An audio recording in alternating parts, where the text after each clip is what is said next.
Good morning, students. So, today we are going to see about the chapter 2 climate and natural vegetations of India. So, already we learned about what is climate and what are the types of climates and what are types of seasons and monsoons, right?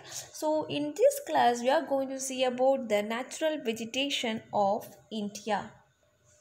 So, natural vegetation is nothing but it refers to a plant community which was unaffected by man either directly or indirectly is called as the natural vegetations. So, natural vegetation means it includes trees, all the plants, all the bushes, all the herbs and forbs are included the natural vegetations, and this natural vegetation was unaffected. That means it was not affected by any humans, and that situation is called as the natural vegetations. That means it was this natural vegetations was not disturbed by humans. Okay, so some of the factors of this natural vegetations or like climate, soils and landform characteristics or the some of the important environmental control of this natural vegetations. So based on these factors, we can classify these natural vegetations into the following types. The first one is about the tropical evergreen forest. So in this tropical evergreen forest, it have the rainfall of over 200 centimeter and more than that. Okay, so in this forest, it will receive the rainfall of 200 centimeter or more than 200 centimeter. And also the temperature of this particular tropical evergreen forest was 22 degrees Celsius, and it will the humidity will extend up to 70 percentage. So we can say like Maharashtra, Karnataka, Kerala, Andaman, Nicobar Islands, Assam, West Bengal, Nagaland, Tripura, Mizoram, Manipur and Meghalaya states have this type of forest.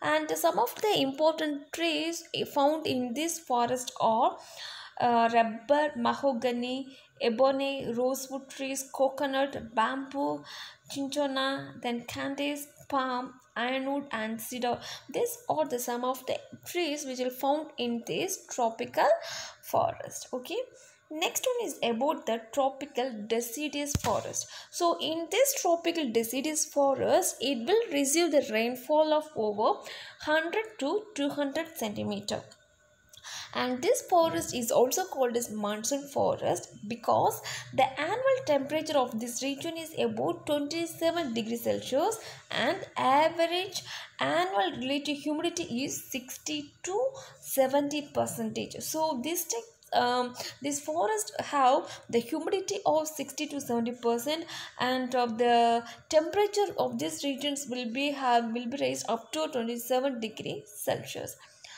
So in this forest, during the monsoon seasons, that means during the spring, the leaves of the forest will be drop. So such forests are found in the places like Jharkhand, West Bengal, Bihar, Uttar Pradesh, then Punjab, Haryana, Maharashtra, Karnataka, Telangana, Andhra Pradesh, Tamil Nadu, and Kerala states are notable for this type of natural vegetations.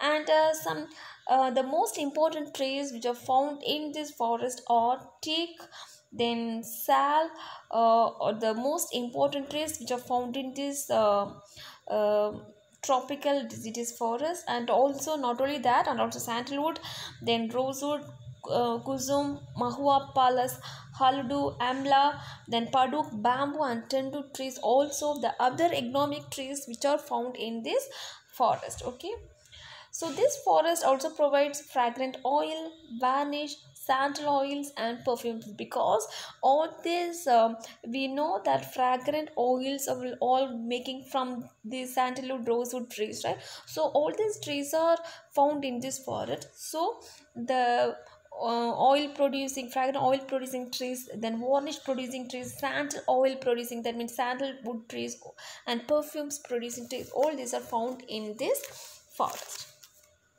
Next one is about the tropical dry forest. So tropical dry forest, in this forest it receives the rainfall of 50 to 100 centimeter, and this type of forest represents the transitional type because these forests are found in the regions, the state like Rajasthan, Haryana, Punjab, western Uttar Pradesh, then Maharashtra, Telangana, western Karnataka and east Tamil Nadu will have found this type of forest.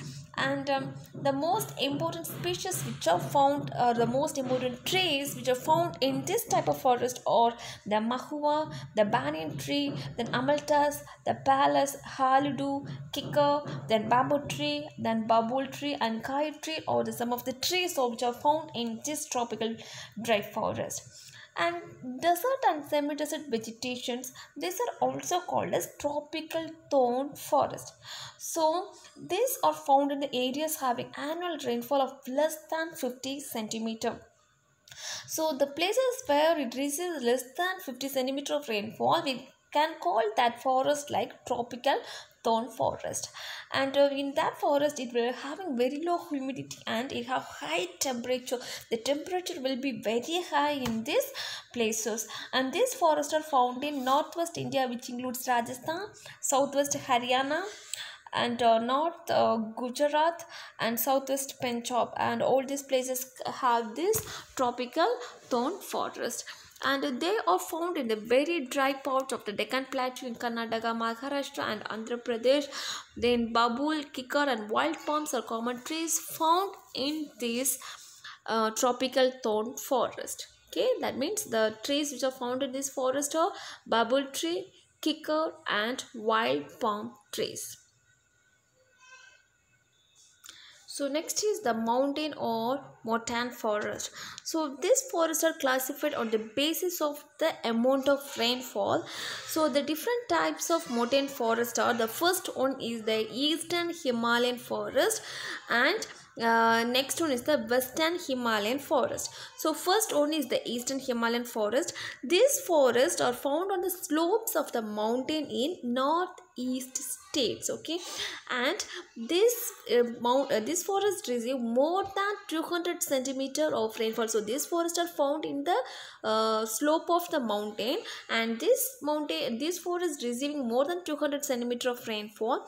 So this type of forest we can call it as evergreen type because it is receiving more than 200 centimeter of rainfall, and the altitude of these places was about 1200 to 2400 meter. Then some of the trees which are found in this forest are sal, oak, laurel, amura, chestnut, cinnamon, or the main trees which are found in this place, and also some other trees like a silver, fir, pine, spruce, oak, birch, and some or a juniper, or the some of the other trees also we can found in this eastern Himalayan forest, which will found above the height of 2400 to 3600. Next one is about the western Himalayan forest, and this western Himalayan forest, the rainfall is moderate, not too much of high, so it's average, it's moderate. And the places which found this forest are like Jammu and Kashmir, then Himachal Pradesh and Uttarakhand having this type of forest. So up to 900 meter altitude, semi-desert vegetation is found, and it is also known for bushes and small trees.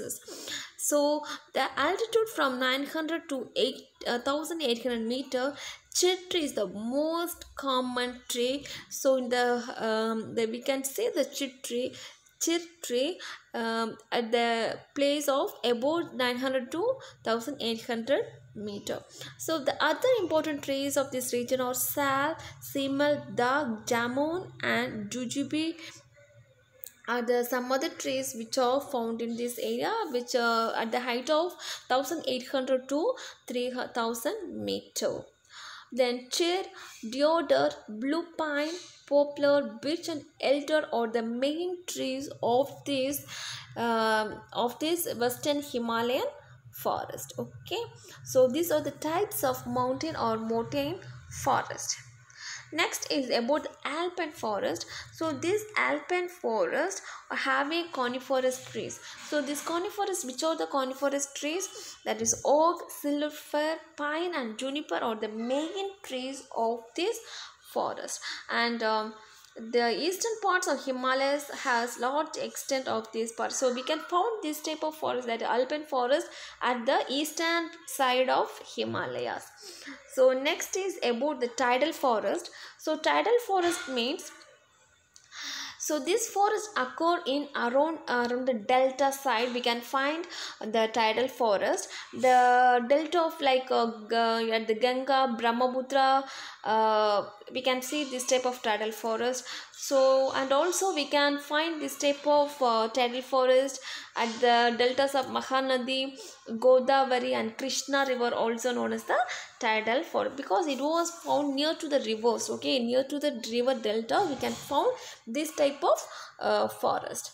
So these are also known as mangrove forest. So that means the trees may be planted by man. So we can also call this forest like mangrove forest. So next is about the coastal forest. So coastal forest, these are the littoral forest, and this are generally having three these types of forest. That means casuarina, palm and coconut are the dominant trees which are found in this coastal forest. So both the eastern and western coasts have this type of forest. The coast of Kerala and Goa are known for this forest. So Kerala and Goa are known for which type of forest? That is the coastal forest. Coastal means, at the host of the seas we can find these types of forest. Okay, at the coastal places like Kerala, at the coast Goa, and we can see we can see this type of forest.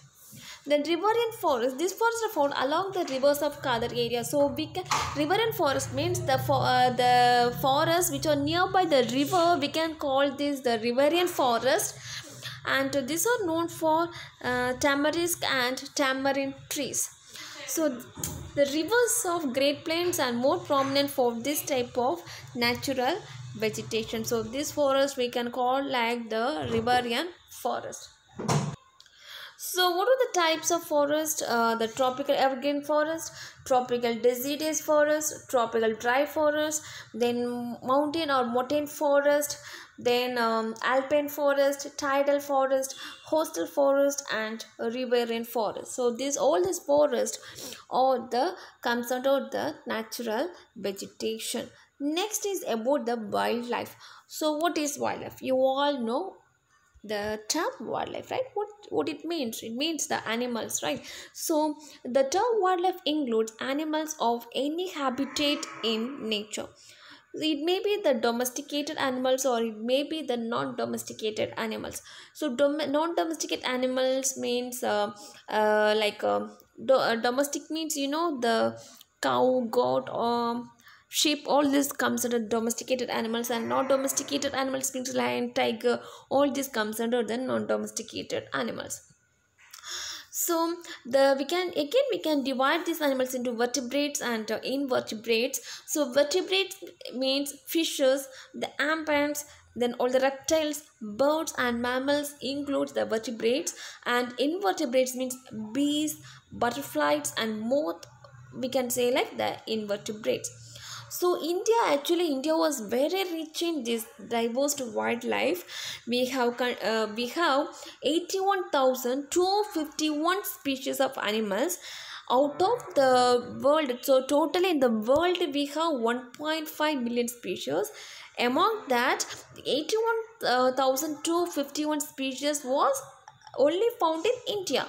Okay, so our country consists of 6,500 invertebrates, 5,000 molluscs, 2,546 fishes, 1,228 birds, 458 mammals, 446 reptiles, and 404 amphibians, and 4 panthers, and about 60,000 species of insects. So these are the animals of reptiles, okay, and these are the amphibians. So reptiles means the snakes, the animals which are the scrolled animals, or we can call this the reptiles, like snake, crocodile, frog, lizards, tortoise. All this will comes under the reptiles. Next is amphibians, and frog, then salamander, nit, toad, and Sicilian. All these will comes under the amphibian animals. And next are the molluscs. Molluscs means like snails, then then scott, oyster, mussel, champ, winkle, so octopus. All these are the molluscous animals. So our country is home to region, home for the tiger, lions, leopards, snow leopards, pythons. Sorry. So the other animals we have, the wild dogs, monkeys, snakes, then antable species, deer species, variety of bison, and the mighty Asian animals. All these are the animals we have in our country. So because of these animals, peoples will go for the hunting, then poaching, deforestation, and other anthropogenic interferences in the natural habitats have caused extinction of some species, and many are facing the danger of extinction. Yes, some extinction animals means the animals which are disappearing, that means which are in danger, which are dying nowadays. In olden days it was having more animals, but now it was reducing, like a lion, tiger, and these are the extinction animals, okay, gorillas, because it all are dying, and they need protection. They are in danger because of hunting, because of deforestations. All the animals are getting affected, okay. So what is meant by endangered animals? The animals which are already lived but not living now, like mammoth, and like dinosaur. All these are called endangered animals. And extinct animals means the animals which are having now, but we are having only some, only few, only some amount are having, and they are also in danger.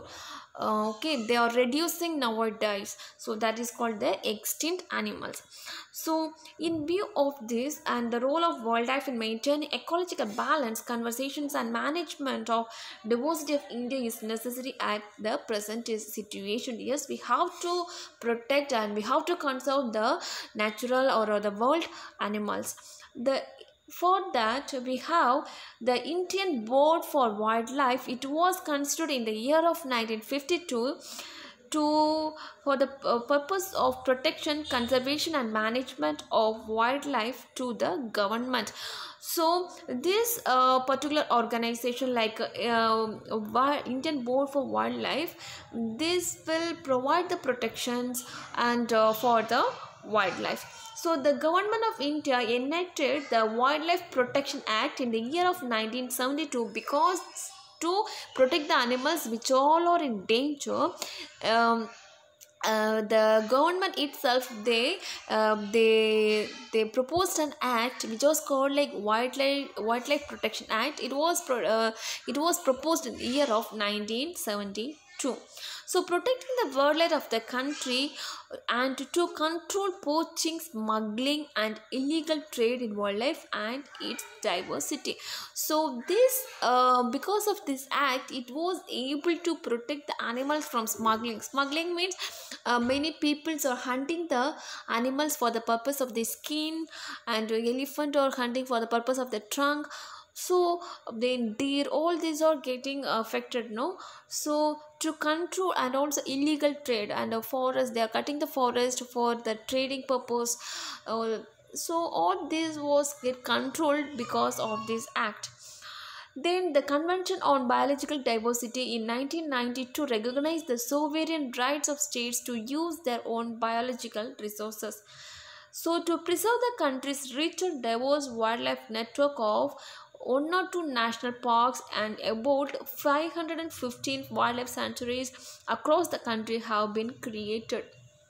So to protect the wildlife in all over the world, we have 102 national parks and 515 sanitaries we have across the country. Okay, so this all these the sanitaries and national parks are created to protect the wild animals.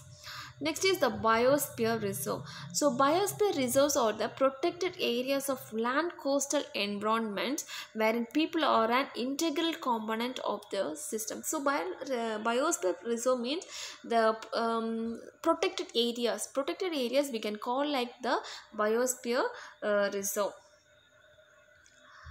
So Indian government has established 18 biosphere reserve in India which protect larger areas of natural habitat and often include one or more national park reserves along the buffer zones that are open to some economic users. So biosphere means, what is mean biosphere reserve? These are two some protected areas are called the biosphere reserve, like that includes national parks, and also that places will be used for only for the economic purposes. So we have 18 biosphere reserves.